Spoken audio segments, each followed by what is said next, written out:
Okay, before we have our quiet time, let's all get on the same page. If you're in the Sparkly book, it's page 351, the last paragraph. If you're in the second edition, it's page 305, paragraph 3. If you're in the first edition, it's page 284, the first full paragraph. If you're reading from the JCIM, it's page 147, the last paragraph. And if you're reading from the CIMS edition, it's page 296, paragraph 18. Okay. Let's take a few moments to be quiet together.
Okay.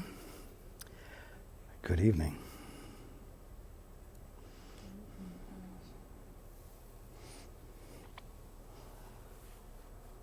And welcome to everyone who's joining us on the internet.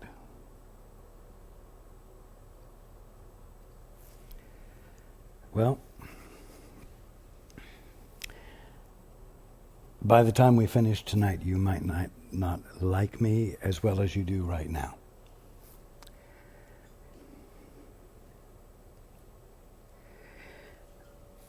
Because the material that we're going to be covering tonight is frustrating material, and I'm not going to relieve you of the frustration. I'm going to push you right into the middle of it. Because if you don't face it and you are feeling it, you won't wake up. If you're feeling it, you must face it.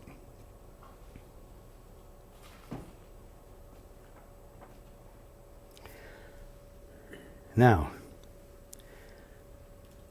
you could all look back on the time we've spent together since we first started going through the course, and you could notice that we started in 2004.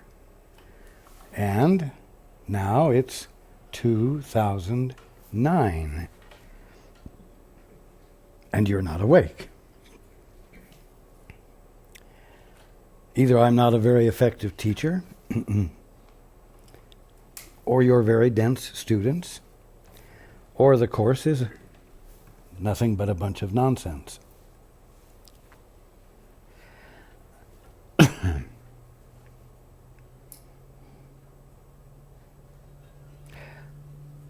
Now, the fact is that you're as good a student as you can be, and you're not to be faulted. I am a good teacher. And I am covering the material that needs to be covered and giving you the steps that it takes to wake up. In the process, we've talked about the journey without distance. We've talked about the fact that the only thing ever confronting you is the kingdom of heaven, reality. Every day, in what you call this mundane physical world. I've been saying, it isn't a mundane physical world, it is the kingdom of heaven, we'll say, seen through a glass darkly. The journey without distance is the journey which involves abandoning the dark glass.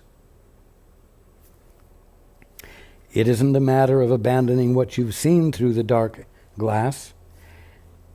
It's abandoning the choice to see through a glass darkly. It's a journey without distance because you're already at your destination.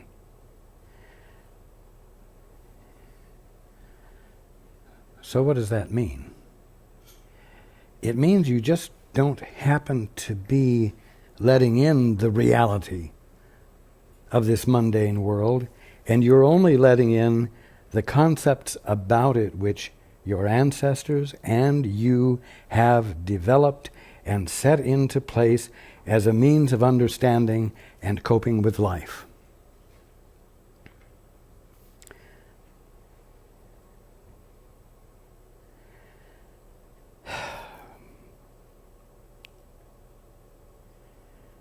I know.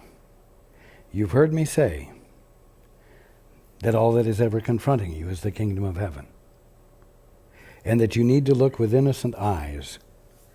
And you may well say, well, over the last 5 years, I have been willing to look with innocent eyes, and I'm still in the same rat race I was. I'm still seeing things as I used to see them. True, there have been some major shifts, and my life isn't as unpleasant as it used to be. But I cannot, for the life of me, indicate to you or anyone else that I have the foggiest idea of what it means to be awake. And then you tell me, it's right in front of me, and it's a matter of how I'm choosing to look at it, and I don't know how to do it any differently. I continue to listen to you because I have hope, but there are times that I do feel hopeless. There are times I think about not listening anymore. There are times I have stopped listening and then returned.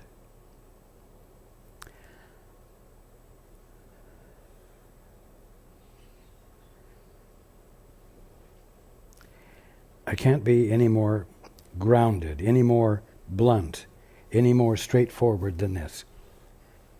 If in your daily experience, in your experience of being, if you are experiencing suffering, if you are experiencing pain, hurt, of any sort, something is wrong. All of you feel that, and I'm telling you that that feeling is the truth.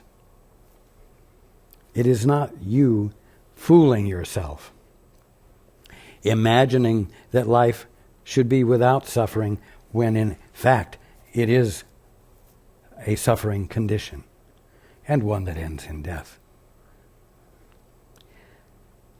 That's not the truth. You could say that all ministers, all teachers of God, who tell you that you do not have to suffer, that it's not your birthright, are just playing on some unconscious desire you have to not face the facts.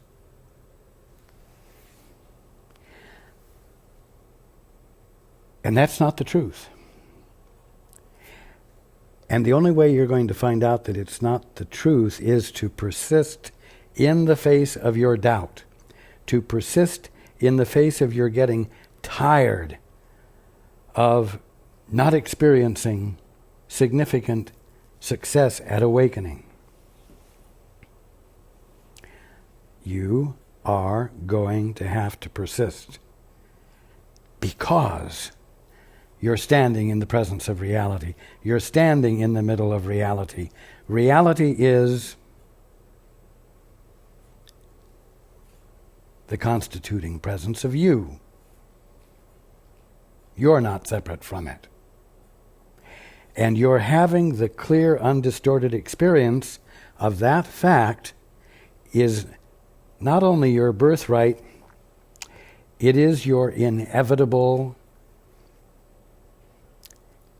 conclusion to this dream of existence, which has as its bottom line characteristic suffering, inseparable from being. Now, we go into the book, and it says, how long can it take to be where God would have you? For you are where you have forever been and will forever be. Now, you can read that sentence quickly and move on and not stay with it and not face what it means and therefore not be frustrated. But it says you are where you have forever been and will forever be. And it follows the sentence that says, how long can it take to be where God would have you? So, you are where you have forever been and will forever be, and that is where God would have you. Now, that doesn't mean that God would have you be in an experience of conflict and suffering.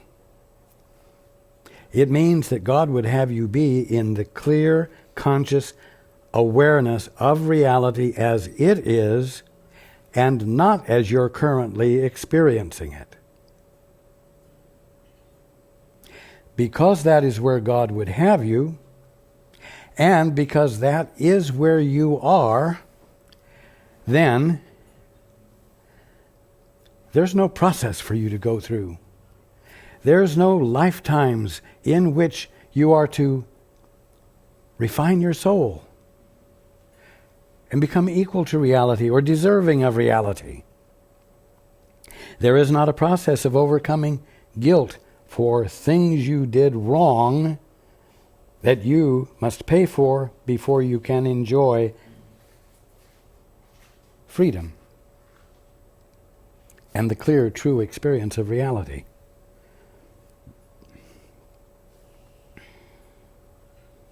Now, what if you've been a teacher of some of these processes by which your soul gets refined, or your students' souls get refined? And I sit here and say that there is no process, and therefore what you've been doing doesn't fit, doesn't match, is incongruent with the fact that it's a journey without distance, that you're already there. Your soul is already pristine, unchanged from the way God created it and the way God is expressing it in this moment. You're not going to be happy with the news. And those of you who have been students of teachers, who have enjoyed the experience of doing what felt like growing, you're not going to be happy with the news either, because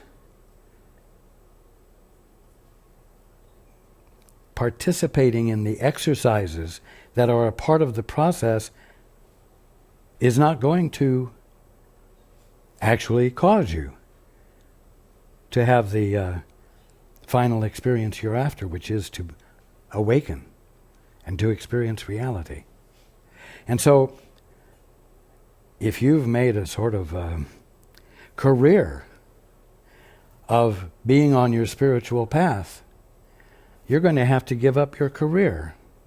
You're going to have to give up what you perceived to be your reason for having hope, and your reason for moving forward, and your reason for simply getting up in the morning with expectancy.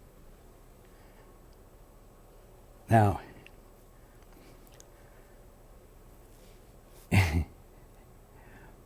without those things, those concepts, those perceptions which you had developed and put in place that made getting up in the morning worth it, how are you going to get up in the morning and feel that it's worth it to have gotten up? What's going to cause you to go to bed at night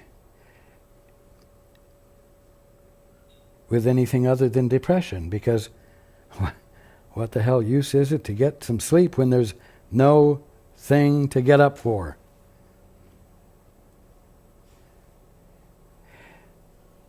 If you can't engage in the thing that establishes in your mind a sense of worth,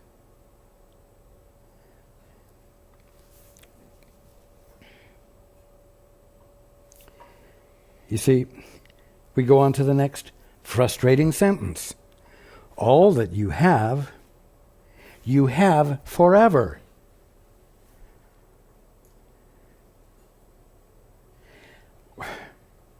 That's not very satisfying. You probably are at a point where you read that, all that you have forever, and you recognize that all that you have is in actuality more than what you're presently experiencing. So there's a little bit of room for expectancy there, and a little uplift within you, all that you have forever. But even so, after everything that you have done to try to get yourself in the place where you can experience that, you're still not experiencing it.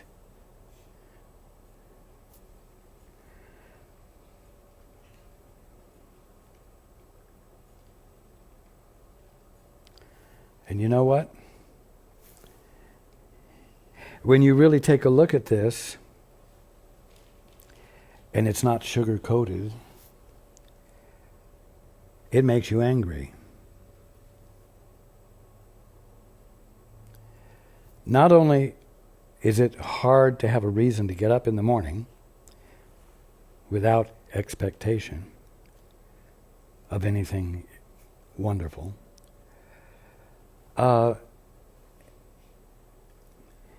you find it worthwhile to become upset about anything and everything. But first of all, probably that, why didn't anyone tell you that doing all this work to refine your soul wasn't going to get you what you wanted? Why didn't anyone tell you sooner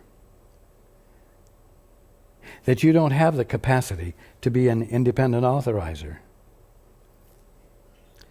Now, the fact is that if somebody had told you sooner, you would have gotten frustrated and angry sooner.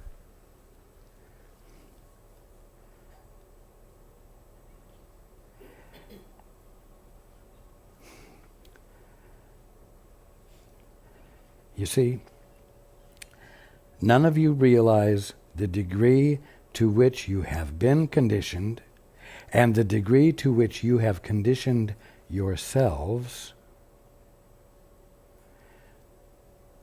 to find purpose for being in nonsense.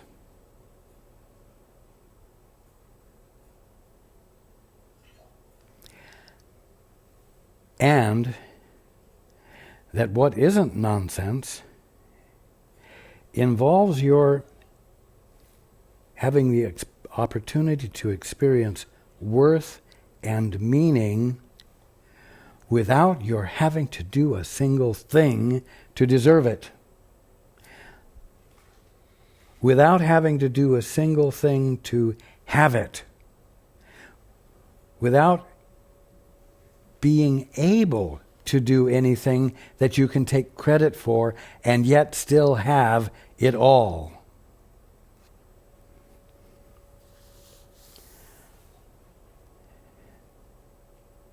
You don't like being faced with a gift that removes any possibility of your being able to get credit for what you've received. And I'm telling you that as you get close to an awareness that the only step there is in the, quote, process of awakening is yielding and saying yes to God,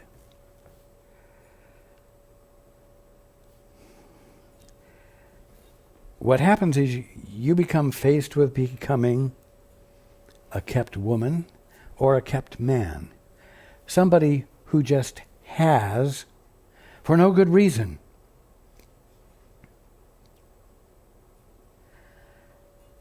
And if achieving your good as what has given you meaning, you're going to see this step as entering into a meaningless experience.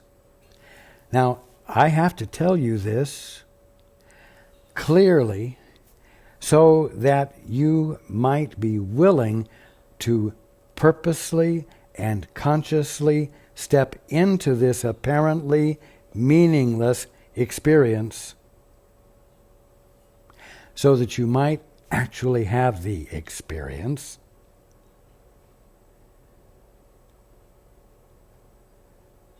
of having all that God is added unto you, because it always has been yours, and it always has been your birthright to be experiencing it.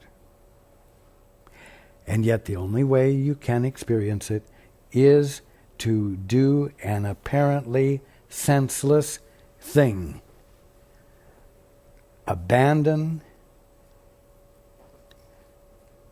the intent to engage in acts that establish a worth for you that wasn't fundamentally yours to begin with.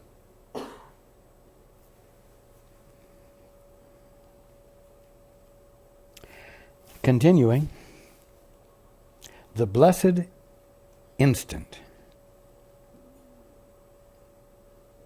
reaches out to encompass time as God extends himself to encompass you. Now what this blessed instant again, let's remember, it's not a point in time. It's not a moment in time. It is a place in you where there is a willingness to engage in the act of yielding and saying yes to God. In other words, being willing to shut up and become attentive, listening, with a desire to be infilled with God's perspective, which is the undistorted experience of reality, the undistorted experience of the kingdom of heaven, which you have been looking at and calling the earth and the universe a material universe that began from a big bang and had nothing to do with God. So this blessed instant of willingness to yield and say yes to God reaches out to encompass time. In other words, when you relax and abandon your willful intent to be something that you have created out of whole cloth yourself, out of nothing, and turned yourself into something real,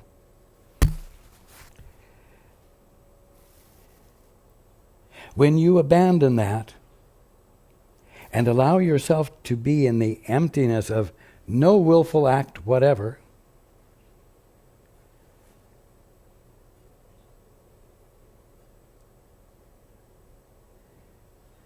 that absence of control, that absence of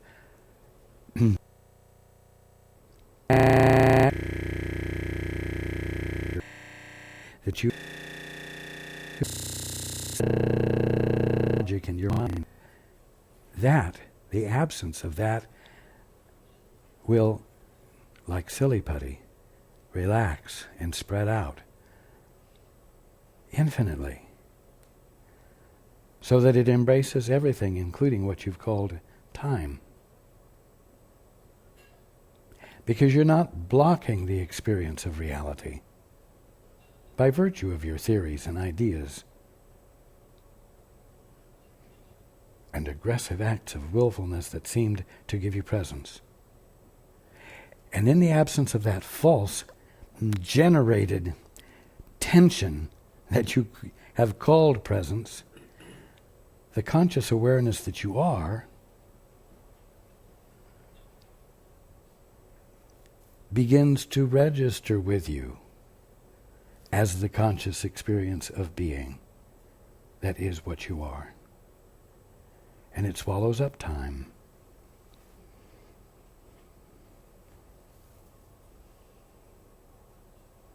Now God extends himself to encompass you. But that's not special.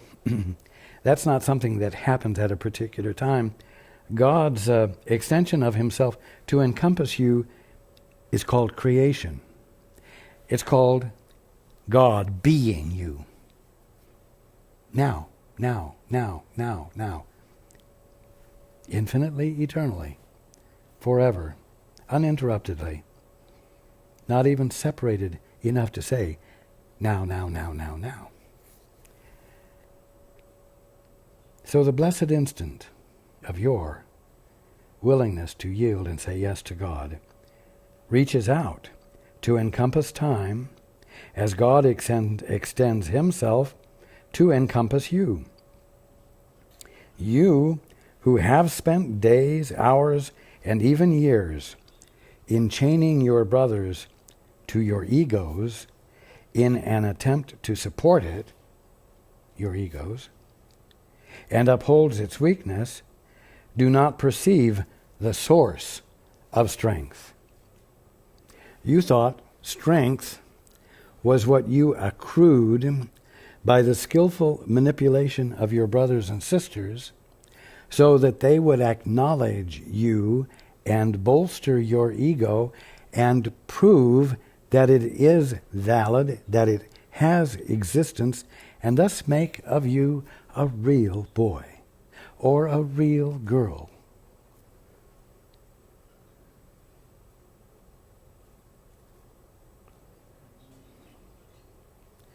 But that's not strength. Strength, which we touched on last time, is the unalterability, the absolute unchangeableness of you because of what you are, not because of what you do. And what you are is what God is being, right where you are, in all of His perfection. And therefore, you are invulnerable, not because you have power, but because you're unconflicted in actuality, because peace is the nature of your being, the substance of your being, and you're not arguing with that fact anymore. That's strength. And it's the absence of fear. Continuing, in the holy instant, you will unchain all your brothers and refuse to support either their weakness or your own. You will no longer try to manipulate them to support your weakness, to strengthen you with a strength that isn't actual. And you will not join them in supporting theirs. Now, we've talked about this before, and some of you have had the feeling that what I meant was that in not supporting another's weakness or another's ego or another's misperception, that you confront them with their misperceptions. And you say, I will not join you in your bad behavior. I will not join you in this terrible attitude you're expressing. And you convict them of a bad attitude. And you claim they're responsible for it by saying it's their behavior.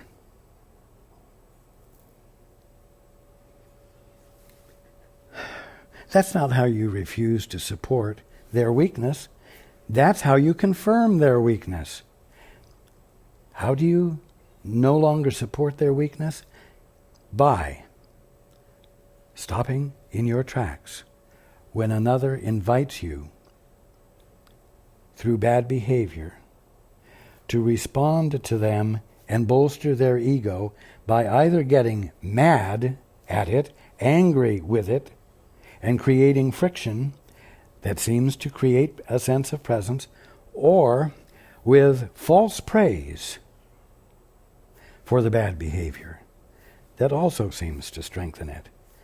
But in actuality, to not support it means that you've been willing to do the two-step.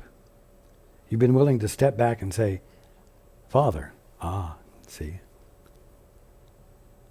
Abandon the isolation. Father, see, you're getting ready to yield and say yes to God.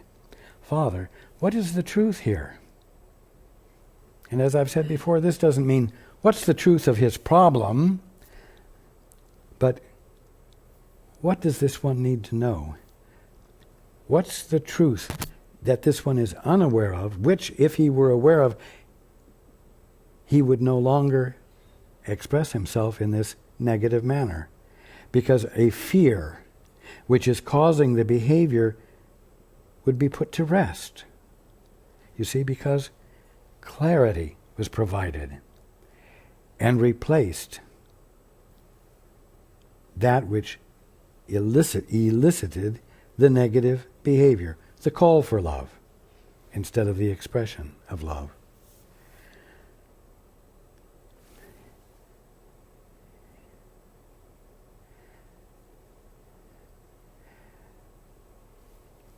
Before you confront a brother with his faults, stop long enough to desire to know of the Father what is the missing piece of inspiring and healing truth that this one is unaware of, which, if he were aware of it, would negate his feeling a need to behave poorly. And if you don't get it right away, keep your mouth shut until you do hear what needs to be shared, so that what you say comes out as that which is really an answer, not just a retort that puts them in their place and makes it clear to them that they're wrong and that you're not going to join them.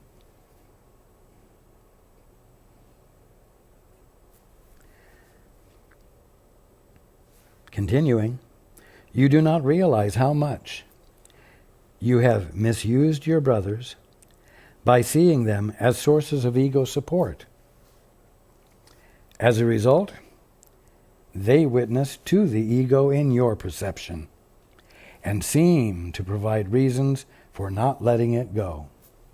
Well, of course, anytime your ego gets supported, you are very appreciative, and you're not really about to let go of that brother who ignorantly is supporting what doesn't really work for you and really keeps you ignorant of the truth about you that is a birthright of fulfillment beyond your wildest expectations.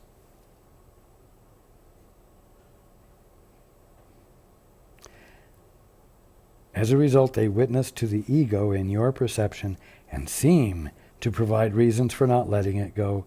Yet, and here's the important point, and it's the point that's part of what's frustrating, that you need to look squarely at, yet they are far stronger and much more compelling witnesses for the Holy Spirit. And they support His strength. It is therefore your choice whether they support the ego or the Holy Spirit in you. You see, it's therefore your choice how you're going to see them. And we've brought out in the course that it's very simple. Your brother is always doing one of two things: expressing love or expressing a call for love. The expression of a love is recognized as loving. A call for love is recognized as bad behavior. A call for love is attack in one form or another. Disrespect in one form or another.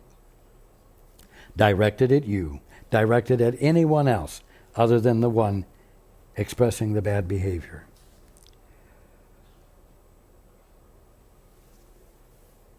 Now, if you want to be a good ego, you're going to interpret the call for love as bad behavior, and you're going to respond with bad behavior. It's very simple. You can do that real easy, very easily. It's habit. It's well-developed habit. In fact, you'll find that as you get close to the point where you are needing to yield and say yes to God because you're at the last step, so to speak, or very near the last step, you're going to find your skill at being angry coming to the foreground. And oh boy, will you be able to dish out bad behavior, bad language, lousy verbalizations of hate, you'll be able to do it so easily, and you'll be inclined to do it about everything. It'll be the way the cat walked across the room, or held his tail, or how come the carpet isn't clean? Why doesn't anybody take care of anything? It will be everything. Because the last expressions of anger at having to let go of what's been meaningful to you, which is that which builds you up in your own mind by your own acts and makes a real boy or girl out of you, letting that go is not a happy thing. It has meant so much to you. It's so deeply ingrained in you that all you know is that it's justifiable to be mad at life itself and vent it. I've talked before about how the ego puts gargoyles up around the gates to the kingdom of heaven to scare you away when you're right there at the threshold. Well, likewise, the ego, your bad habits of expression that are used to build you up in your own mind, they come to the foreground right at the last minute too. And what do?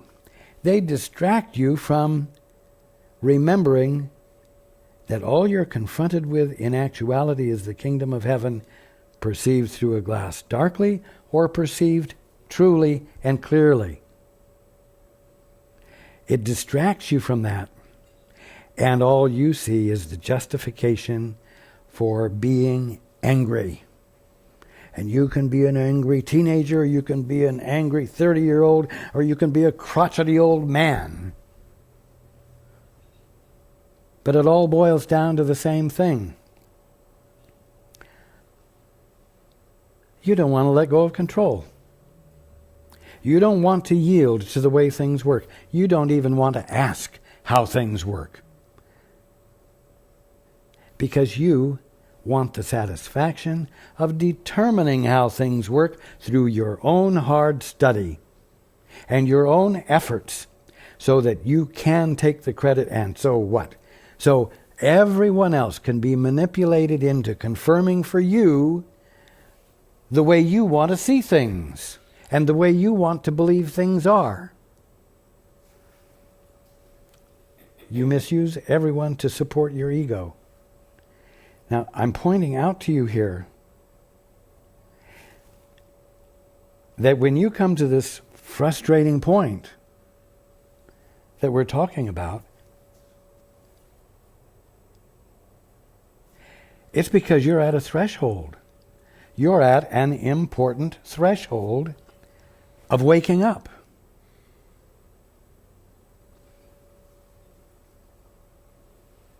And unbeknownst to you, or kept well hidden from your sight by you, you willingly engage in reactions, anger, venting your frustration, and just generally being unpleasant, difficult to be around.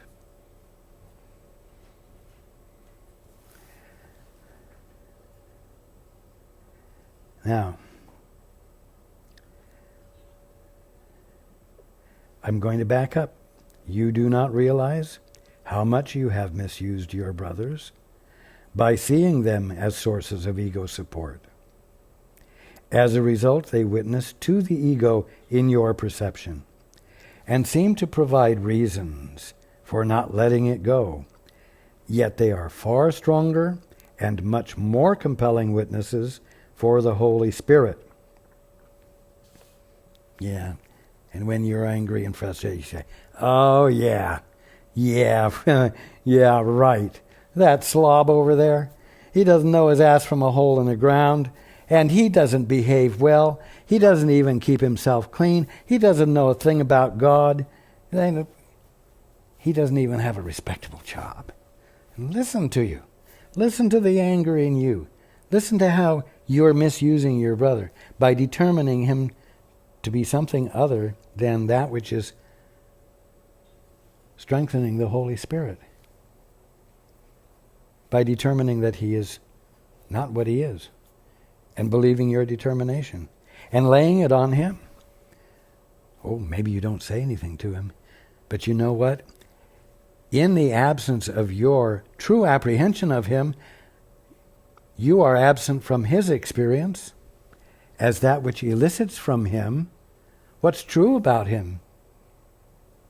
And so, where you are in his experience is a place of emptiness. You're not going to get involved with him. He knows you're not involved with him and don't want to be involved with him. And so he's faced with that absence of you performing your function of recognizing God right there where your brother is. So your brothers are far stronger and much more compelling witnesses for the Holy Spirit, and they support his strength. It is therefore your choice whether they support the ego or the Holy Spirit in you.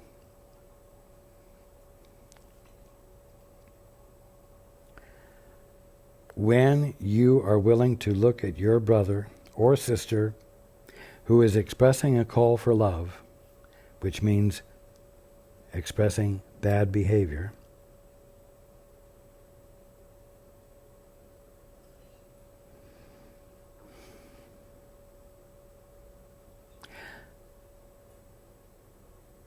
you are putting yourself in the first stage of being willing to ask God for what the truth is there where your brother is.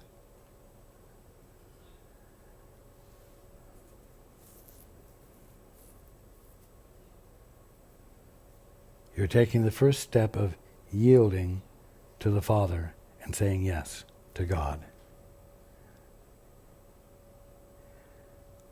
So, it is therefore your choice whether they support the ego or the Holy Spirit in you, and you will know which you have chosen by their reactions. A son of God who has been released through the Holy Spirit in a brother, if the release is complete, is always recognized.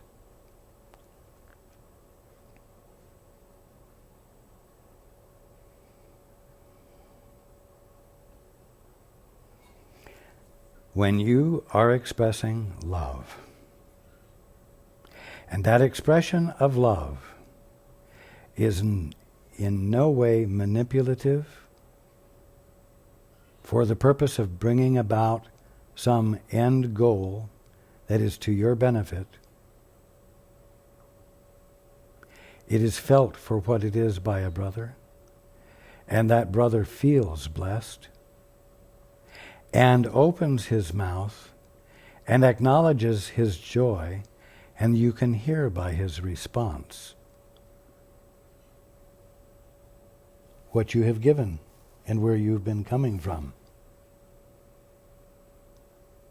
Now, what you really need to understand is that just as with God, who is extending all that he is to you, who would have you be where he would have you be, and therefore you are where he would have you be, the fact that he extends that to you doesn't mean that you've recognized it yet. And you can still walk around saying, wait a minute, I get the picture, intuitively I'm sensing something that's different from the way I feel and the way I believe, and maybe indeed it's inspiration coming from the Father. But, I'm going to have to contemplate this. I'm going to have to measure this according to my best theories and my calculations. And I'm going to have to come to my own conclusions about it. And all the while you're doing that, you're not standing in receipt of what's being given because you want to be in charge. And when you make a gift to a brother who is still insisting upon not receiving it without running it through his particular mental sieve, his behavior will not reflect back to you the nature of the gift you've given. And it doesn't mean you've done it wrong. It doesn't mean you could have done it better. The brother who sees your love and is blessed by it, feels blessed by it, and raises his voice in appreciation of it, that's because you did something right and he did something right. And the one to whom you extend the love, who still treats you poorly, it means you did something right and that other one hasn't done something right yet, and still has learning to do, still has yielding to do. He's simply not yet at the point where he's willing to yield and say yes to God.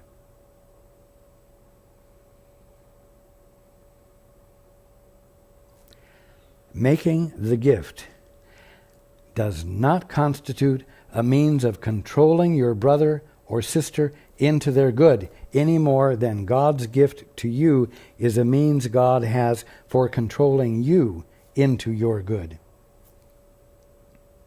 Understand this so that you don't frustrate yourself further.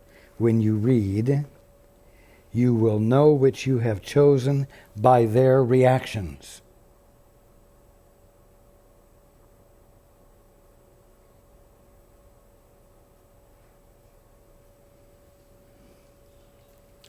If your brother is stubborn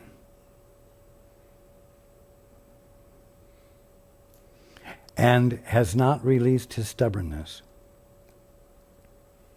it means there is further listening for you to do to find the key log in the log jam.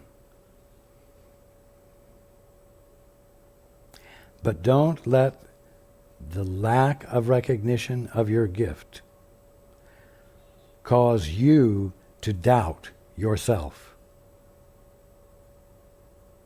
and abandon the giving of the gift. Now, a son of God who has been released through the Holy Spirit in a brother, if the release is complete, is always recognized. Again, what you must understand is that your gift contributes to the release, but your brother has to participate in the release, just as you do. You have to participate. It's the Father's good pleasure to give you the kingdom. Oh, you've heard it, you've heard it, you've heard it. But you won't experience the receipt of that gift until you are willing to say yes to God. You have to do your part. Your brother has to do his part.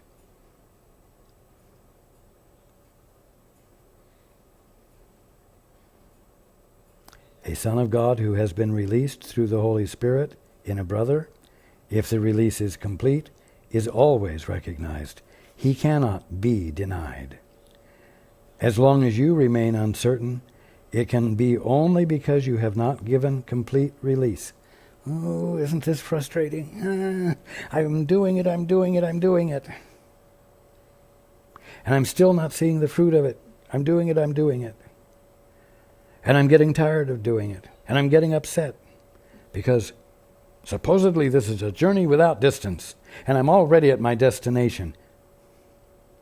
You see, and the frustration and the anger builds, and you become a massive block to your awakening by that use of your mind, of your being.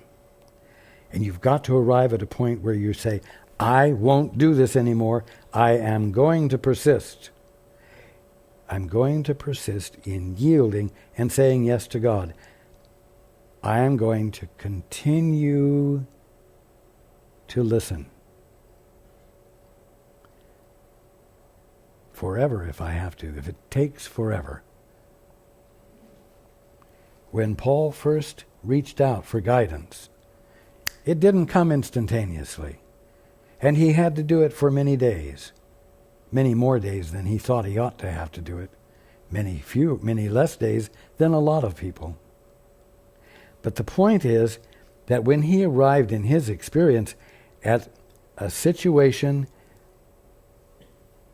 that was utterly frustrating because he no longer had control, he finally had arrived at a point where he would be serious about saying, by yielding, he would be serious about yielding and saying yes to God. Serious enough to persist day after day after day after day after day, because he had arrived at a point where there really was nothing better to do, because nothing was being presented to him to do. He was unable to control or be in charge of anything in any practical, helpful way. And so, in that circumstance, he became very practical. And he said, if I have to sit for a year listening, I will sit for a year listening without impatience, without trying to twist the universe's arm for a quick result. You see what we're talking about here? We're talking about being faced with an experience of suffering in one form or another, which you are feeling within you truly is not your birthright, is not appropriate, is not justifiable. And yet you seem to have no way to become free of it. Well, as long as you think maybe it isn't absolutely required yet, you'll play around, you'll fool around. You don't have to. You could go ahead and be as diligent as you ultimately will be when you arrive in a position that Paul was in, where you have no means of control no matter what you try, and you finally realize that you got to ask for help from God. And nothing else will work. And you'll engage in nothing else because it won't work. And so you yield and you say yes to God. And maybe you say yes, yes, yes, day after day after day. Until you're saying yes without impatience. Until you say yes without frustration. Until you say yes without justifying any emotional energy being interjected into the process, except allowing, being willing.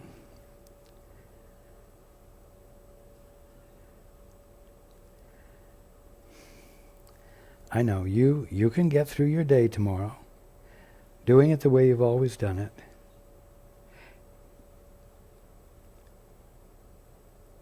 Or you can decide that tomorrow is the day that you're going to begin acting as though you don't really have any other choice. And you are going to ask God, moment by moment, what's the truth here? What do I need to know here? What should I do next? I will willingly be your puppet, Father. I yield to you.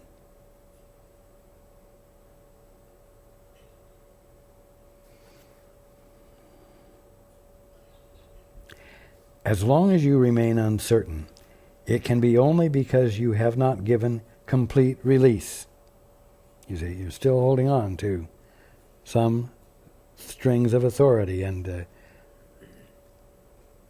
practice of manipulation relative to your brother. And because of this, you have not given one single instant completely to the Holy Spirit. You haven't said yes to God. For when you have, you will be sure you have. You will be sure because the witness to him, your brother, will speak so clearly of him, God, that you will hear and understand. Now,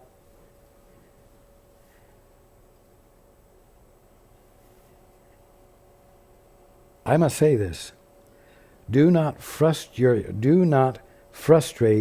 yourself by picking the potential witness to God who is still refusing to acknowledge God in you and the love you are expressing.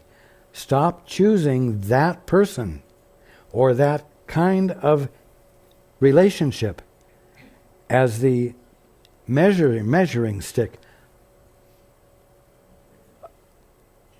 of your devotion and, quote, your success in the process of waking up. Persist with those who are resistant and those who recognize the love, who are moved and whom you can see are healed in the process. Rejoice with them. Let their recognition embrace you and confirm to you.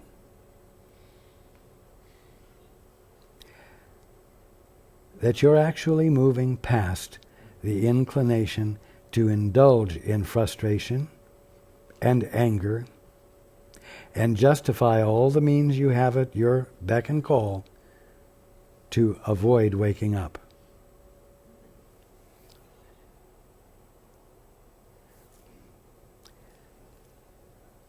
This is a difficult subject.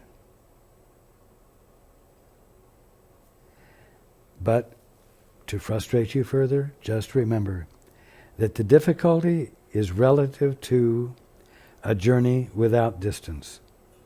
The difficulty is relative to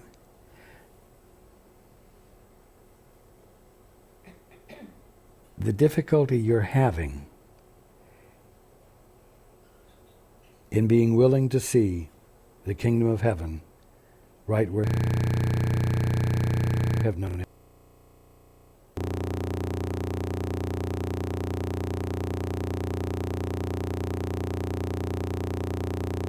Persist, and use some self-discipline this week. And I look forward to being with you next week.